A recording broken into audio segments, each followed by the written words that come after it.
nuestro equipo, bueno, mi equipo, les vamos a hablar sobre el papel decisivo de Estados Unidos en la Primera Guerra Mundial, cambiando el equilibrio de poder mundial. O sea, Estados Unidos antes de la Primera Guerra Mundial y su entrada. Nuestro equipo consiste en Adriana Correa, una Solana Frida, yo, Espinosa Aguilar Canal, el burro por delante, como decimos, Renata Romero Gómez y Espinosa López Valdez. Bueno, yo les voy a hablar sobre los antecedentes de la entrada de Estados Unidos a la Gran Guerra desde una vista cronológica. Bueno, ¿qué fue la Primera Guerra Mundial? La Primera Guerra Mundial tuvo su lugar en los años de 1914 a 1918, como ya lo sabemos. El principal punto de inflexión para que esta guerra diera su inicio fue el asesinato del archiduque Francisco Fernando en Sarajevo, como ya lo sabemos, pero nosotros vamos a tomarlo desde la perspectiva de Estados Unidos. Fueron 4 años en los que las grandes potencias europeas destrozaron sus ciudades, se endeudaron, se masacraron entre sí, y el gran ganador de esa contienda resultó ser Estados Unidos. ¿Por qué? Bueno, aquí es lo que vamos a desglosar poco a poco. Desde la perspectiva de Estados Unidos, nosotros podemos decir que su entrada a la guerra le dio el boleto para ser la potencia más beneficiada. Aunque fue una guerra que obviamente empezó en Europa y se centró en las potencias europeas, Estados Unidos con su llegada o con su entrada a la guerra permitió que se acabara en un periodo más corto de tiempo y que saliera como la potencia más imperiosa. Desde 1913, el presidente Woodrow Wilson fue elegido presidente de los Estados Unidos de América y desempeñó su labor hasta 1921, ya que hubo reelecciones en el tiempo también. De 1917, cuando todavía no acababa la Primera Guerra Mundial, fue reelegido. El presidente repetía una y otra vez que no estaba del lado de ningún bando en la contienda europea, políticamente hablando, pero económicamente parecía otra la perspectiva. ¿Qué es esto? Estados Unidos, en esos tiempos de Woodrow Wilson como presidente, tenía pues una economía buena, pero con el inicio de la guerra, las industrias como el carbón, el acero y de otros armamentos de guerra fueron multimillonarios, y eso hizo que Estados Unidos, de pasar a ser una potencia de América buena, pasar a ser el primer productor industrial mundial y asimismo la primera potencia. Con el debilitamiento también aunado a esto de Europa y de las potencias de este conflicto. Lo que en 1914 era una posición neutral, en 1917 era una clara postura pro-guerra por la mayoría de la población, ya que Estados Unidos se encargó de centrar todos sus esfuerzos en crear una política industrial bélica. ¿Qué es esto? Bueno, Woodrow Wilson se jactaba, y también por esto y el hecho de que como un niño sureño vivió la guerra civil estadounidense, él creía que los Estados Unidos no se iban a beneficiar de una guerra europea, y más que nada su gente o su ejército, que en ese tiempo no era como en estos días, estaba dando sus inicios de lo que ahora es, no soportarían. Lo que pasó fue que poco a poco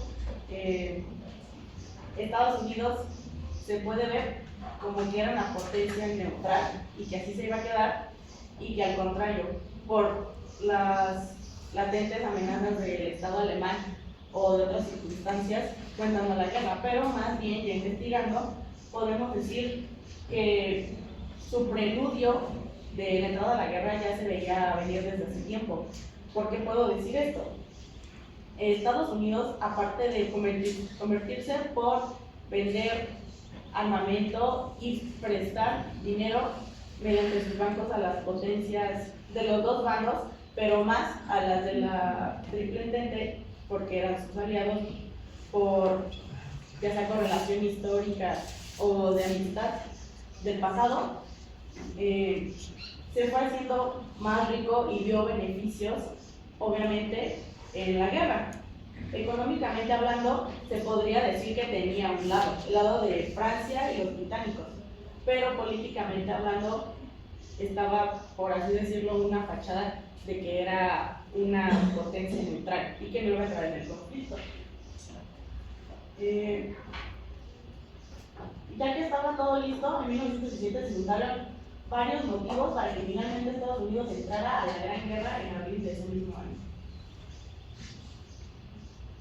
Yo quiero remarcar dos, aparte de lo que estaba pasando internamente y que poco a poco el pueblo estadounidense se convencía cada vez más de que era importante pasar de una política neutral a una política de acción. Yo quiero proponer primero los ataques marítimos por parte de Alemania. Alemania, bueno, tuvo varios ataques marítimos, no solamente a Estados Unidos, sino también a la potencia británica.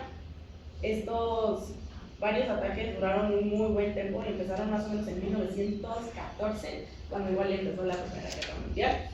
Y en 1915 el presidente Woodrow Wilson hizo que Alemania firmara o aceptara que por lo mientras no iban a atacar más a sus navíos. ¿Por qué a sus navíos? Esto fue muy importante, también fue una cosa muy importante para el preludio de Estados Unidos en su entrada a la guerra, ya que, pues, por ejemplo, el ejemplo más grande fue el hundimiento del barco Lusitania, en el que viajaban varios estadounidenses, y a gran escala solamente fue uno de los varios, pero el presidente Woodrow Wilson quiso mantener su postura neutral y aseguró que Alemania no atacara más a sus navíos. Y el segundo, el telegrama de Zimmermann. El telegrama de Zimmermann se llama así mismo, Zimmermann, por la persona que lo envió, Arthur Zimmermann, que era el secretario de Relaciones Exteriores del Estado alemán en ese entonces. Se lo envió ¿a qué país? ¿Saben? Pero no digan el Rosario, ¿no? Díganme a alguien. A México, ¿verdad? Bueno, lo envió a México por medio de su embajador. Le proponía al Estado mexicano, bueno, el Kaiser le proponía al Estado mexicano darle apoyo, armamento, soldados y todo lo que fuera necesario para que atacara y entrara en guerra a Estados Unidos con México, porque dado a que en una injusta guerra o contienda nos quitaron la mitad del territorio, obviamente Zimmermann y los alemanes asumían que México tenía un sentimiento de revancha o de alguna posición a Estados Unidos. Por eso se lo envió Arthur Zimmermann a México, cosa que México no conquistó. ¿Y cómo se pudo enterar de esto Estados Unidos? Bueno, en la sede londinense de inteligencia británica interceptaron este telegrama y así se lo enviaron a Estados Unidos para que Woodrow Wilson lo leyera y se diera cuenta que ya no podía mantener una política neutral, sino que ya era necesario entrar a la guerra. Aparte de eso, bueno, me gustaría decir que como conclusión de los antecedentes, entró a Estados Unidos y por estas dos provocaciones, pero desde antes se podía ver que Estados Unidos estaba viendo su beneficio económico, como cualquier potencia lo haría. Pudo crecer a una escala exponencial para que tuviera la seguridad de que entrando a la guerra no iba a durar tanto tiempo, iba a acabar y que así podía mantener sus ganancias. Y esto de hecho fue preludio de lo que ahora es Estados Unidos, una economía de guerra. Y bueno, eso es todo por mi parte.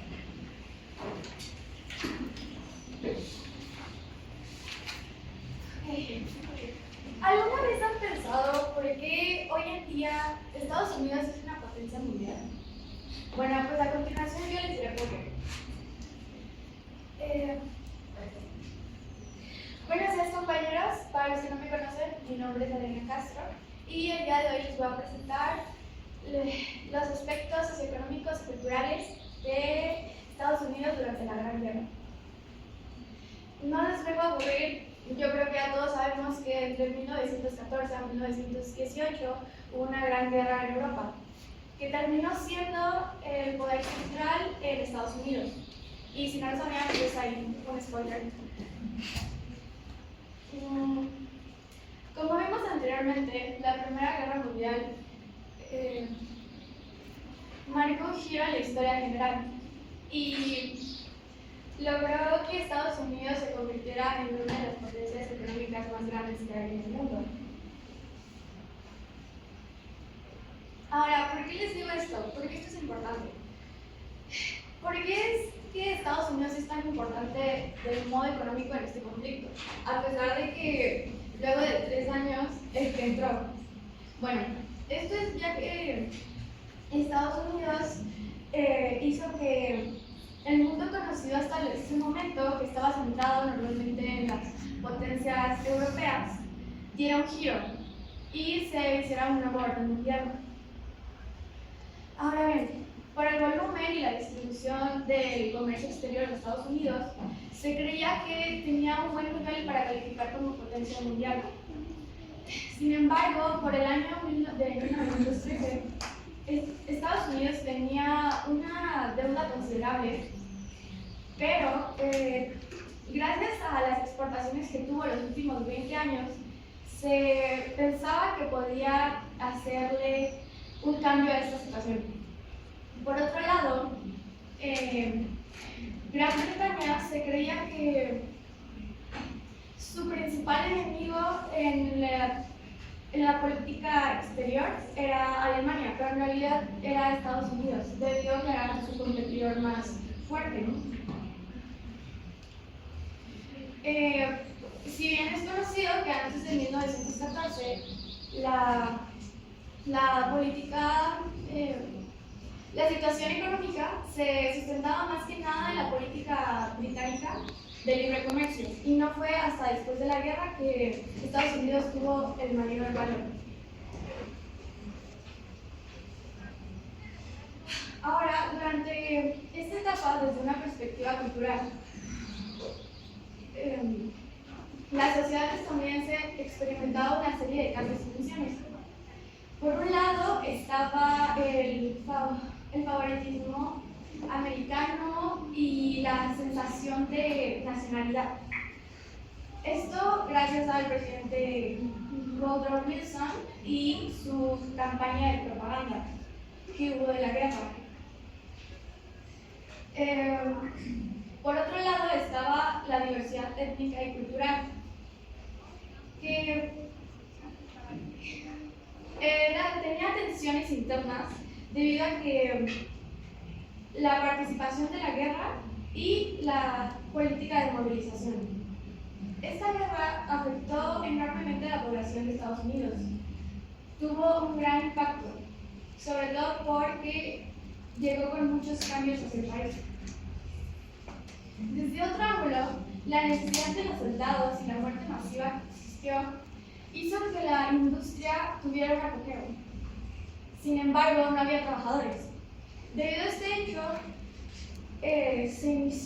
surgió el surgimiento de las mujeres en la industria pesada, que fue más del 40% de estas mujeres trabajadoras, lo cual hizo más fácil el movimiento feminista de ese tiempo. Antes de la Primera Guerra Mundial, las mujeres solamente eran amas de casa. Luego de esto, pasaron de ser amas de casa a ser enfermeras, activistas, trabajadoras. Ahora, los avances tecnológicos de la revolución industrial, combinado con unas tácticas obsoletas que hubieron durante la guerra, hicieron que esto fuera un conflicto mucho más grande, una carnicería. Estos conflictos se aplicaron después en el sector civil, lo cual hizo que se transformara la producción y la vida cotidiana globalmente.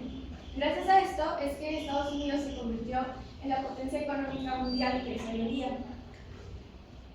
Sobre todo, le ayudó bastante la llegada del motor de combustión. Por otro lado, antes de la guerra, hablando del tiempo de 1913, el 55% del Producto Interno Bruto Mundial le pertenecía mayormente a Europa. Ahora, después de la guerra, hablando de los años 1918, el 45% del Producto Interno Mundial era solamente de Estados Unidos. Solamente para que vean el poder que tenía en ese tiempo. Antes, el acero, el carbón y las maquinarias eran mayormente distribuidas por Europa. Luego de eso,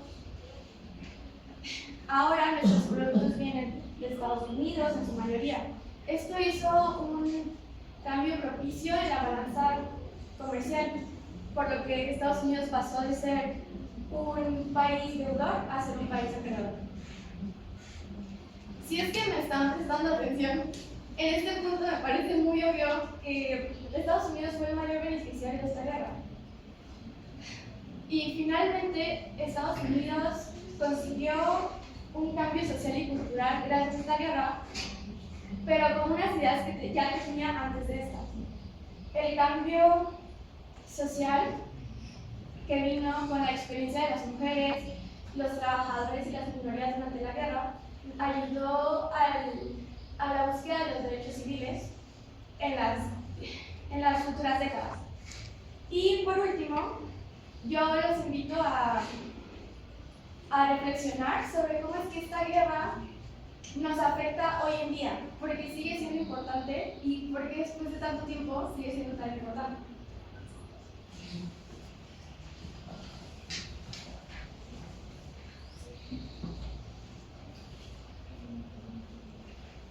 Buenos días, profesor y compañeros. Me presento, soy Frida Cisneros y yo les vengo a presentar mi capítulo que es la política nacional de Estados Unidos, un factor determinante en su camino hacia la guerra. Bueno, ¿me presenté? Comenzaré abordando mi análisis en base a la política interna. La política interna sabemos que es una de las decisiones del Estado, que es el factor principal para que un Estado o un gobierno sea creciente y pueda tener una mejor relevancia, no nada más nacional, sino que tenga una estabilidad tanto nacional como internacional. Ok, yo comenzaré diciendo que Estados Unidos sentó sus bases en base a la Constitución de 1787.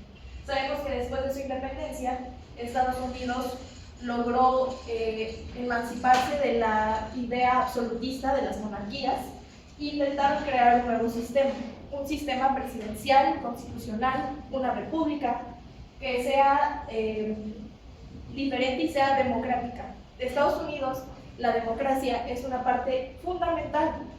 La democracia es una idea de libertad para toda la población. La libertad que se les fue quitada cuando fueron colonias, más bien.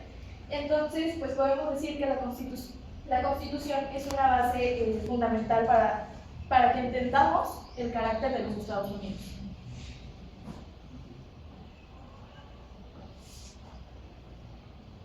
¿Alguien sabe quién es?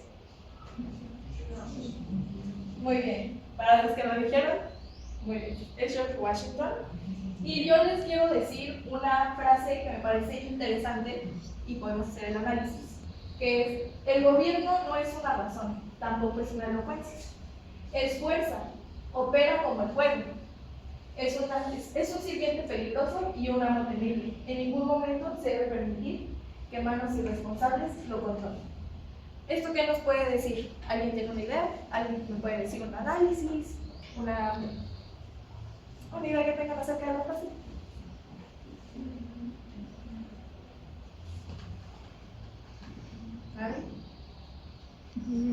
Es como necesario que se tenga un control, porque si no se maneja de cierta forma puede causar derrota.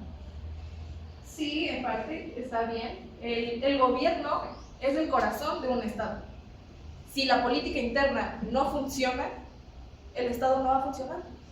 Así es lo que George Washington, que es uno de los padres fundadores de la Gran América, él lo ve así de esa manera el gobierno. El gobierno es esa parte, esa chispa fundamental que tiene que tener un Estado para que funcione. Si no funciona esa chispa, si no prende esa chispa, el Estado no va a funcionar. Continuando con la parte de cómo se estructura Estados Unidos. Estados Unidos tiene un sistema de presidencialismo. El presidencialismo, ¿alguien sabe qué es?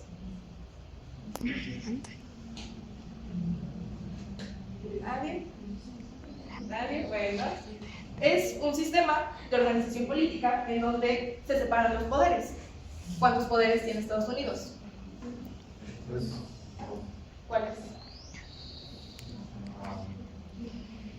legislativo, judicial, ejecutivo. Así es. Pues en verdad esa parte la compartimos nosotros como Estado mexicano con Estados Unidos. Gran parte de la Constitución mexicana se sentó en base a esa Constitución. Entonces, pues podemos decir que el presidencialismo nos dice que podemos separar, más bien, que tenemos una necesidad como Estado de separar los poderes legislativo, ejecutivo y judicial. El ejecutivo, pues como bien sabemos, está encabezado pues, por un presidente, por nuestro presidente de la República Federal. El legislativo está compuesto por su Senado, que es la Cámara Alta, y por la Cámara de Representantes, que es su Cámara Baja.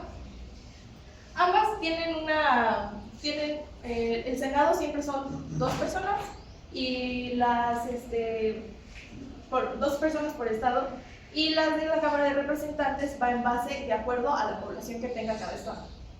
Y la judicial está compuesta por cortes federales y que está encabezada, o que es pues su sede principal de toda la Corte de la Justicia, es la Corte Suprema de la Justicia de los Estados Unidos. La República Federal, que podemos ver, es un estado, en un estado está formado por diferentes, podemos decir, regiones, o igual, regiones que cuentan con parte de autonomía, pero deciden formar parte de esa república. Entonces, estamos hablando que esas regiones tienen diferentes leyes propias, claramente, tienen cortes propias y se pueden regir propiamente, pero con un gobierno central. Y la República Constitucional la podemos ver en base a que la Constitución es la parte fundamental y central del Estado. La Constitución es el corazón de Estados Unidos prácticamente. O sea, sin Constitución, Estados Unidos no sería lo que es hoy en día. Muy bien. Con este análisis de lo que es Estados Unidos, de lo que tenemos como esa base que sentó al grande de Estados Unidos, podemos decir que antes de las guerras, pues los presidentes fueron buscando esa democracia, fueron buscando que tuvieran esa libertad y una estabilidad. Claramente Estados Unidos no necesitaba de conflictos externos, simplemente quería enfocarse en el interior de su estado para que crecieran, claramente. Aunque siempre era como de, me voy por acá, hago por acá en América, dejo esto por acá. Entonces llegamos a las elecciones de 1912. ¿Alguien sabe quién era presidente antes de esas elecciones o durante esas elecciones?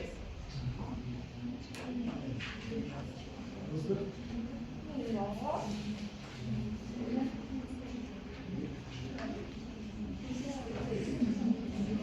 Bueno, era Taft y era parte del partido republicano. Entonces entramos a unas elecciones en las cuales pues Estados Unidos se encontraba en el momento de que quería cambiar internamente, quería un progreso gracias a la industrialización, claro está. Entonces los republicanos son conocidos por ser demasiado conservadores. Entonces llega Woodrow Wilson. Woodrow Wilson es parte del Partido Demócrata y él ganó, y en parte de que ganara las elecciones fue por sus ideas progresistas. Él buscaba que los monopolios fueran controlados, buscaba que América tuviera una nueva libertad y básicamente él buscaba el progreso, como lo dicta Estados Unidos. Entonces, podemos ver cómo fueron las elecciones. ¿Alguien sabe cómo funcionan las elecciones en Estados Unidos? Por estado. Ajá. Ok, por estado. Sí. Cada uno tiene un congreso electoral que tienen que genera el voto electoral de cada estado. El voto popular pues es el voto que uno realiza en las votaciones, en las elecciones, pero esos votos llegan al electoral de cada estado y pues se va a empezar a repartir y pues quien tenga la mayoría, obviamente ese estado va a ser parte del candidato elegido. Entonces podemos ver quién ganó. Woodrow Wilson con los democráticos. Estamos viendo que pues sí, o sea, realmente la sociedad estadounidense buscaba un cambio, quería ya no ser una parte del ser conservador, quería pues tener un progreso. Tenemos varios candidatos, claramente, en esos estaba Roosevelt, que buscaba otra vez ser presidente, pero pues los republicanos no le dieron el apoyo y él creó su partido progresista, que pues fue el segundo en tener mayor cantidad de elecciones, donde nos vemos nuevamente que el progreso era parte esencial en la sociedad estadounidense y pues está que pues ahí estuvo. También hubo otro candidato que se llama Debs, pero pues su participación en las elecciones fueron muy mínimas. Iba por el Partido Socialista.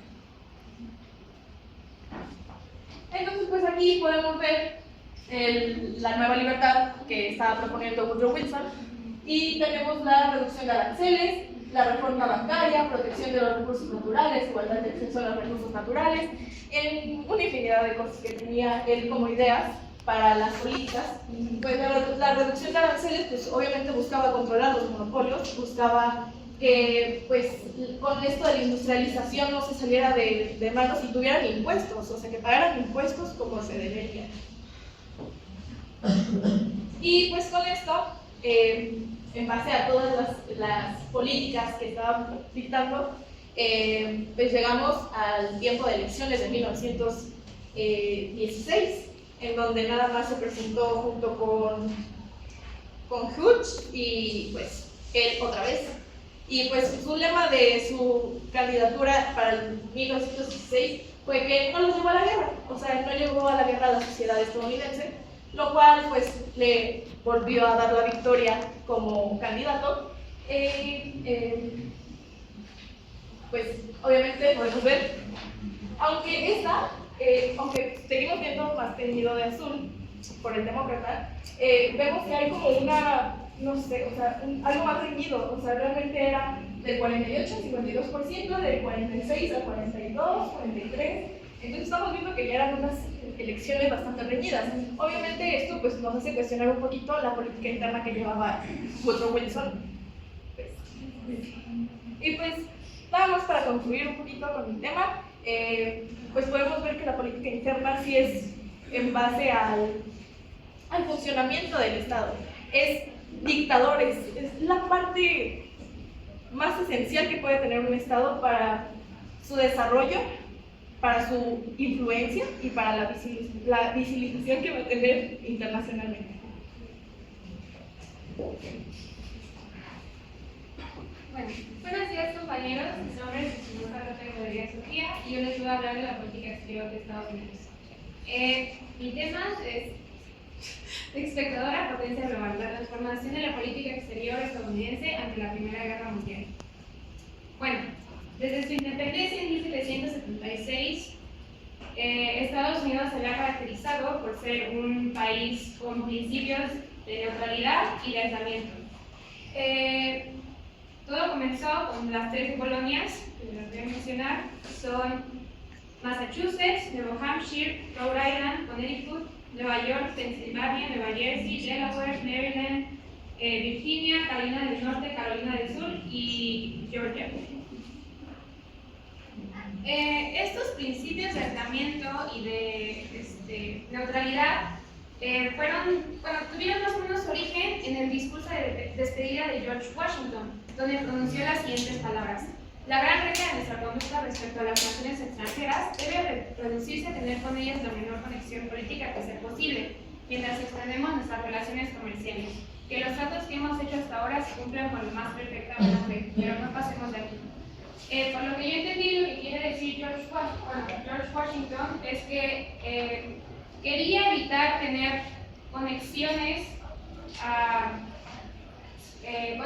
con las demás naciones extranjeras para evitar verse envuelto en los conflictos que tenían las potencias europeas desde los 1700, 1800 y como vimos en los 1900. Después estos principios se fueron como estableciendo más con la doctrina Monroe, que básicamente decía que la intervención de un país de Europa en cualquier parte de América sería visto como un ataque hacia los Estados Unidos y esto daría una respuesta. O sea, querría decir que Estados Unidos tendría que intervenir. La doctrina Monroe es caracterizada por su célebre frase América para los americanos. Ahora, antes de que Estados Unidos comenzara con sus intervenciones, este se caracterizaba por ser una de las potencias más grandes del mercado, porque estaba conectado por redes ferroviarias, cables telegráficos, tenía vastos recursos naturales, era autosuficiente y tenía una ubicación geográfica estratégica, pues está entre dos océanos. Náufrago. Una de las primeras intervenciones más importantes fue la invasión de México en 1846. Ahora, como les había comentado, Estados Unidos evitaba tener relaciones con las naciones extranjeras, sin embargo, tenían el propósito de expandir su territorio. Como sabemos, empezaron con las 13 colonias y ahora son 50 estados. Empezando, la invasión en México comenzó porque en la independencia de México, Estados Unidos había estado como así viendo qué onda, porque querían, como les había comentado, expandir su territorio. Por lo que Estados Unidos había mandado a un diplomático para comprar los territorios del norte, Nuevo México y Alta California. Sin embargo, México se negó y Estados Unidos mandó sus tropas a México. Como no lo hicimos por el buen camino, recurrieron a la violencia. Estos enfrentamientos comenzaron por el norte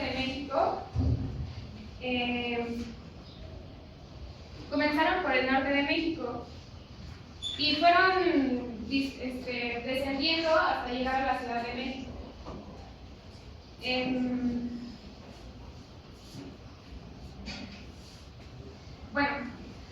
Para empezar, también querían como adquirir el territorio tejano. Sin embargo, México no quería ceder el territorio, por lo tanto, pues seguía unido al país. Sin embargo, los residentes tejanos querían hacerse como estado independiente, o sea, no querían pertenecer a México. Por lo que el presidente de Estados Unidos en general, comenzó a financiar como grupos separatistas, o sea, un conjunto de grupos que buscaban separarse de México. Sin embargo, para evitar como más conflicto, lo que hizo México fue como darles como su independencia, pero sin deshacerse de ellos, básicamente. O sea, dejaron que tuvieran su propio gobierno y cosas así, pero perteneciendo todavía al territorio mexicano. Después, como les había mencionado, los militares de Estados Unidos van descendiendo hasta la Ciudad de México, pero antes hubo una batalla que se llama la Batalla de San Jacinto, donde el general Santana fue capturado y fue obligado a firmar el Tratado de Velasco el 14 de mayo de 1836. ¿Esto qué hizo? Obligó básicamente a México a que dejaran en paz a Texas. Como que O sea, no podían intervenir en su gobierno, básicamente lo dejaron de lado. Luego, 10 años después, bueno, en esos 10 años México seguía intentando recuperar Texas, sin embargo, pues nunca se logró. Y el 24 de abril de 1846, otra vez las tropas de Estados Unidos y México pelean y esto ocasiona que Estados Unidos le declara la guerra a México. Pero antes, esto ocurrió porque Estados Unidos quería comprar más territorio mexicano y como otra vez no cedimos, pues llegó a la guerra. Ahora, entre el 19 y 20 de agosto de 1846 toman la Ciudad de México y fue cuando Santa Anna se vio obligado a firmar el Tratado de Guadalupe Hidalgo, donde se pierden los territorios de California, Nevada, Utah, Nuevo México, Texas, Colorado, Arizona y partes de Wyoming, Kansas y Oklahoma. Bueno, antes de eso, se dio la célebre batalla en el castillo de Chapultepec, el 13 de septiembre de 1846. Bueno, otra intervención importante fue la guerra hispano-cubana norteamericana. Como sabemos, Cuba era una colonia española, por lo que ellos querían independizarse y Estados Unidos vio sus intereses y como una especie de oportunidad en Cuba, por lo que decidió intervenir. Con dos factores importantes para su intervención fue su ubicación estratégica de Cuba, como sabemos es una isla al norte, y su valor individual, pues tenían vastos recursos y pues había muchas oportunidades económicas ahí. Por lo que Estados Unidos estableció un gobierno militar de 1889 a 1903, donde se buscaba desmantelar y reemplazar el gobierno español por uno que cumpliera con los objetivos o principios de los Estados Unidos. Ya después de eso se propone la enmienda Platt, donde básicamente se decía que Estados Unidos tenía el derecho a intervenir para preservar la independencia cubana, pues España seguía ahí. Pero ya después España pierde la batalla y el poder se le da al general John Brooke, haciendo que Estados Unidos se retirara. O sea, el hecho de que ya Cuba tuviera un gobierno que cumpliera con los principios estadounidenses hizo que se retirara. Ahora, esta intervención fue muy importante porque permitió que Estados Unidos se convirtiera en una potencia aún más fuerte y grande, pues obtuvo los permisos, obtuvo Puerto Rico, Filipinas y las Islas de Guam. Ahora, rápidamente vamos a retomar a Woodrow Wilson, que se conoce como el fundador de una política exterior que marcó a Estados Unidos como un referente, además de que quería mantener a Europa fuera de América. También tenía las ideas de evitar como el intervenir militar en países de América Latina, fomentaba la autodeterminación y democratización de los países latinoamericanos, y todos estos como principios los justificaba como actuaba a favor de la humanidad. Ahora, hubo otra intervención en Haití, porque en Haití, otra vez, es un lugar como que está ubicado estratégicamente, por lo que Estados Unidos vio sus intereses nuevamente. Intervino en 1915, esto porque hubo un golpe de Estado, lo que hizo que hubiera problemas políticos, económicos y sociales. Estados Unidos en su intervención buscaba el control de puertos marítimos, el comercio, proteger los ingresos de los aranceles y buscaba imponer una paz, básicamente un orden. Cuando llegó a Estados Unidos al Puerto Príncipe en 1915, se estableció el convenio haitiano-estadounidense y se redacta una nueva constitución en 1918 para Haití, lo que trajo como nuevas políticas económicas, pues básicamente apoyó mucho al país en dirección de Estados Unidos. Luego, Estados Unidos se retira en Haití en 1934 por diversos factores, principalmente políticos y económicos que estaban sucediendo en el país. Después intervino en la República Dominicana en 1916, porque, bueno, desde antes Estados Unidos tenía como relaciones con República Dominicana. Sin embargo, en 1916 fue cuando fue obligado a intervenir, porque tenía como un tratado donde le tenían que pagar a Estados Unidos, bueno, tenían deudas económicas. Sin embargo, pues República Dominicana no las podía pagar porque había como grupos rebeldes que utilizaban los fondos para pagar su armamento. Por lo que Estados Unidos intervino, por lo que les había comentado, que se llama la Convención Dominico-Americana de 1907. Cuando intervino puso pues otra vez un gobierno, básicamente cambió todo, y esto hizo que en 1924 firmaran el plan de Hughes-Peinado, donde decía que si había elecciones democráticas, Estados Unidos se iba a retirar. Y en estas elecciones ganó Horacio Velázquez.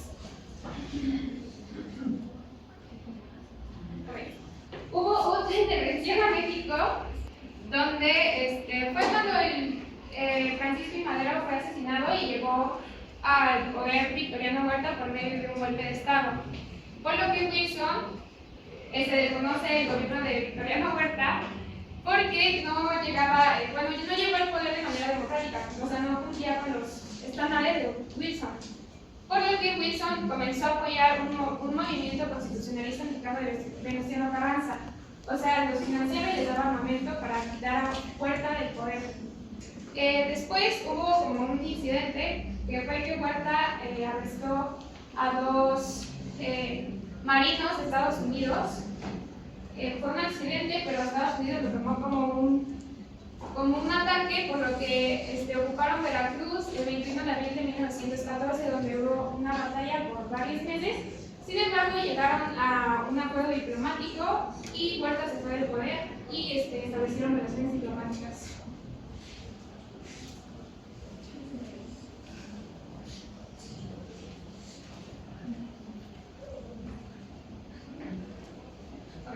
Estados Unidos firma la guerra el 6 de abril de 1917, cuando Wilson le declara la guerra a Alemania.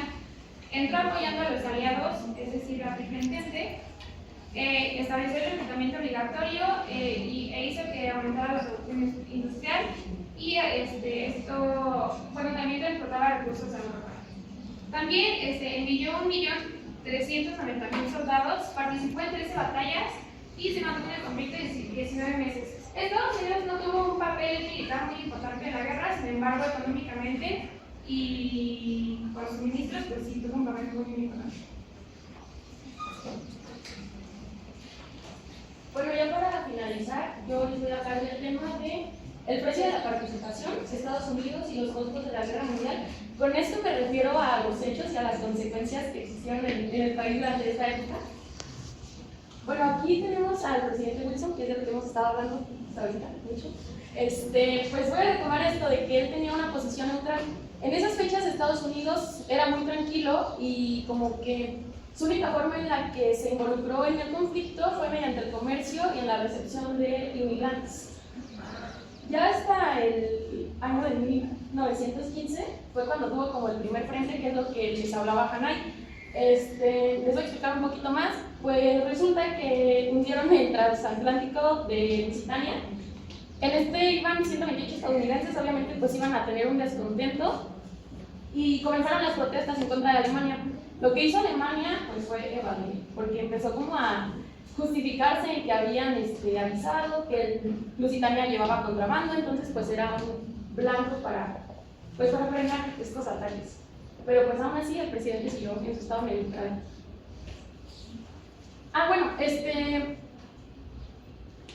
Para parar las protestas, Wilson hizo como negociaciones para que dejaran pasar cierto tipo de barcos y cierto número de Inglaterra sin que los afectaran. Ya en 1916 fue cuando comenzó como una mala racha para la Triple Entente. Ya sabemos que estaba Rusia, Gran Bretaña y Francia. Por parte de Rusia buscaba la revolución, pero pues obviamente Alemania era como su contrincante, entonces pues no se lo iba a dejar así de nada más ganaría. sino que, o sea, tenía dos opciones, las dos estaban mal. Una era que pues iba a ser más sangrienta la guerra, y la otra era que pues saliera, pero si hacía esto, Alemania pues iba pues, a tomar el poder y pues iba a ser peor. En el otro lado pues está Gran Bretaña y Francia, estos pues tenían colores igualitos, pero no era lo único que compartían, sino que también lo que tenían en común era que se quedaron sin recursos para financiar su intento de guerra, y pues estos tres en común como que vieron a Estados Unidos como un buen aliado y empezaron a meterle presión para que se metiera con ellos a su fraternidad, pero pues Estados Unidos seguía neutral.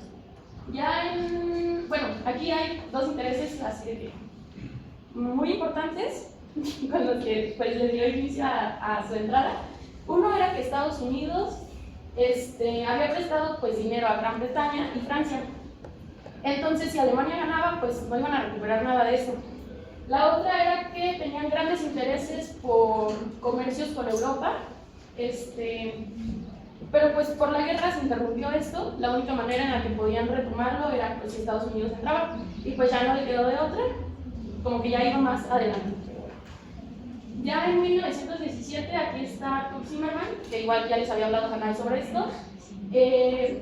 Ocasionó el telegrama Zimmermann, que pues fue lo de... O sea, le valió lo que habían pactado. El 19 de enero mandó un aviso de que el 1 de febrero iban a volver los ataques por submarinos, y querían que Estados Unidos siguiera pues normal. Y pues obviamente iba a ser como... Iba a prever una guerra, pero pues no, Estados Unidos seguía igual. Y ya. Sí. Pues ya les había dicho igual, Carnal, de que iban, o sea, no mandaron el aviso a Estados Unidos, sino que los británicos lo interceptaron, se lo mandaron, y pues ya fue cuando Estados Unidos abrió los ojos por fin de ser neutral. El 2 de febrero rompió las relaciones diplomáticas con Alemania. El 3 de marzo, pues Zimmermann admitió lo que había hecho y pues sí dijo que sí.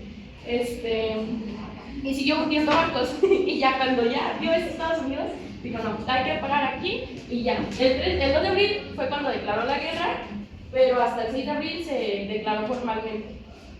Y pues ya es así como entró Estados Unidos a la guerra por el lado de los aliados.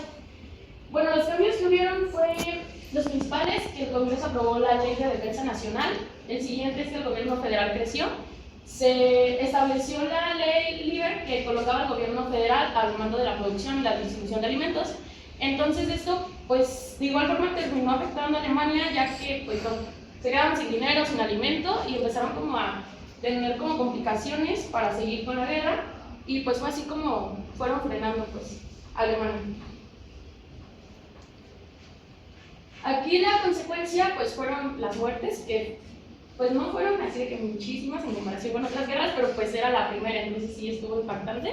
Fue una cifra de 16.000 muertes de estadounidenses, 320.000 fueron heridos o mutilados, y más de la mitad de los que fallecieron fue a causa de enfermedades. En esta fecha ocurrió la llamada fiebre española, la gripe española, perdón. Acabó con 500.000 de ciudadanos. Entonces, pues igual iba a generar un desbalance. Esto provocó un caos económico, o sea, durante la guerra creció, por lo que habían tomado frente, así de que ellos repartían y así, pero aquí fue cuando fue cayendo otra vez, entró en una depresión que ha sido la más grande. Hubieron cambios sociales, como ya les había dicho Adri, Ana, que entraron las mujeres, también los afroamericanos, como que por fin pudieron entrar así al ejército, o sea, no por fin, porque nadie se quería morir, pero pues acá. El cambio de poder pues también fue evidente, hasta la fecha seguimos viendo a Estados Unidos como un gran pues, líder, a pesar de que primero era tibio. En 1920 otra vez dijo, no, pues otra vez quiero tomar el aislacionismo, y pues ya después como que se arrepintieron otra vez. Vieron que era importante que entraran en los temas mundiales, y pues ya frenaron esto. Pues lo que ya les decía, se elevó como potencia mundial, creció económicamente después de que tuvo esa depresión. Se pudieron recuperar gracias a que los impuestos que tenían que dar y así, como que se fueron moderando, entonces fue así como se fueron recuperando un poquito. también hubo reducción de inmigración. Ya les había dicho al principio que pues era la única forma en la que estos se involucraban, pero pues tuvieron que tomar como unos límites porque pues ya como que pues llega un punto, ¿no? Todo en exceso es malo.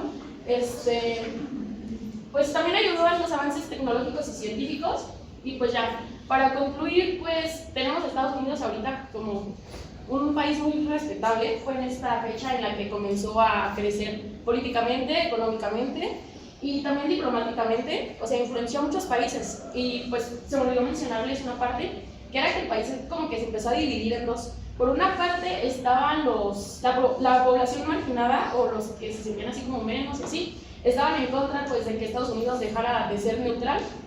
Pero por otra parte estaban los que apoyaban esto porque pues como que sintieron su nación y así, entonces como que hubieron ahí como roces entre ellos, pero pues al final todo salió bien. Y pues ya, sería todo de nuestra parte. Gracias.